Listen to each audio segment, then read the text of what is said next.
Welcome to English study point. প্রিয় শিক্ষার্থী, শুভেচ্ছা নিয়ে আশা করি ভালো আছো। তোমাদেরকে শুভেচ্ছা জানিয়ে ইংলিশ স্টাডি পয়েন্টের ক্লাস শুরু করছি।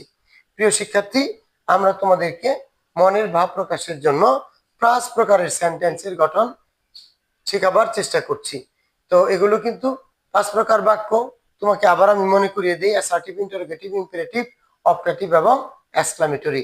আজকে আমরা অ্যাসার্টিভ থেকে কিভাবে অপারেটিভ সেন্টেন্স তৈরি করতে হয় এই পদ্ধতিটা তোমাদেরকে শিখাবো। তুমি একটু খেয়াল করো, সহজেই তুমি এটা পারবে।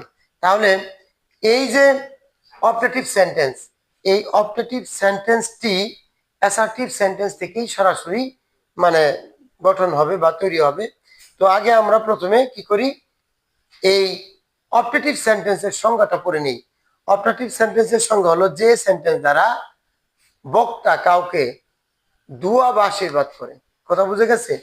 যে সেন্টেন্স দ্বারা বক্তা কাউকে দুয়া বা আশীর্বাদ করে, এই ধরনের সেন্টেন্সকে অপারেটিভ সেন্টেন্স বলা হয়। তো অপারেটিভ সেন্টেন্স এর গঠনটা একদম সহজ।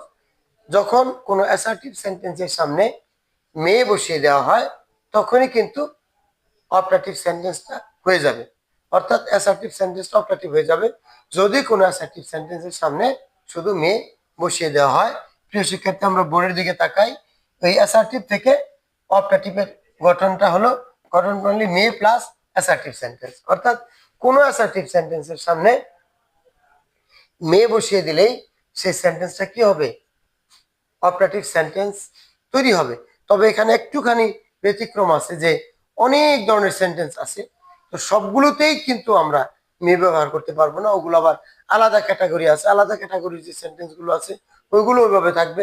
তবে এমন কিছু কিছু সেন্টেন্স আছে যেগুলোর সামনে আমরা মেয়ে বসালেই বাক্যগুলো কি হবে? অপারেটিভ সেন্টেন্সে পরিণত হবে। তোমার কিন্তু সবগুলো অ্যাসার্টিভ সেন্টেন্সকেই কিন্তু অপারেটিভ করার প্রয়োজন নেই। আছে প্রয়োজন যেগুলো হবে বা যেই ধরনের বাক্য দিয়ে অ্যাসার্টিভ থেকে অপারেটিভ করা যায়, ওই সেন্টেন্স গুলো তোমাকে একটু খেয়াল রাখতে হবে এবং সচেতন ভাবে তোমাকে কাজটি করতে হবে। এই যেখানে আমরা লিখেছি মেয়ে প্লাস অ্যাসার্টিভ সেন্টেন্স। মেয়ে হলো তোমার অপারেটিভ সেন্টেন্সের একটা শব্দ, আর অ্যাসার্টিভের গঠন তো আমরা জানি subject plus verb plus object. এই যে তুমি লক্ষ্য করো, Allah bless you, may Allah bless you. আচ্ছা, you may happy, may you be happy, you be happy, may you be happy.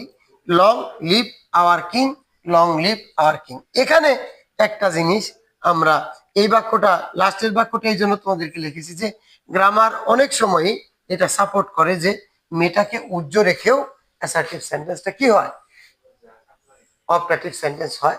এটাও যেরকম লং লিভ আওয়ার কিং, অর্থটা এরকম যে আমাদের রাজা দীর্ঘজীবী হোক, এটাও কিন্তু লং লিভ আওয়ার কিং, আমাদের রাজা অনেকদিন বেঁচে থাকুক বা দীর্ঘজীবী হোক। তো প্রিয় শিক্ষার্থী, অবশ্যই তোমাকে এগুলো জানতে হবে।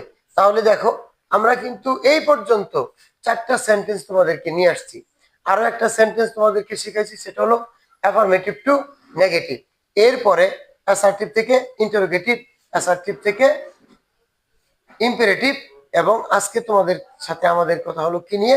Assertive two operative. তাই সহজেই তোমরা কিন্তু অপারেটিভ সেন্টেন্সের নিয়মটি জেনে গেলে তোমার গ্রামার বই খুলে এখান থেকে তুমি কমসে কম অনেকগুলো ওয়ার্ড, 20-50টা ওয়ার্ড তুমি কি করো? অ্যাসার্টিভ থেকে অপারেটিভে পরিণত করো এবং এটা চর্চা করতে থাকো। ইনশাল্লাহ আশা করা যায় ইংলিশের উপরে তোমার বেসিক তৈরি হবে এবং অপারেটিভ সেন্টেন্সের উপরে তোমার কি হবে? বেসিক বেসিক তৈরি হবে। যে কোনো সময় কাউকে আশীর্বাদ বা দোয়া করার সময় তুমি এই সেন্টেন্স গুলো ব্যবহার করতে পারবে। প্রিয় শিক্ষার্থী, আজ এই পর্যন্তই। সুস্থ থাকো, ভালো থাকো, আল্লাহ হাফিজ।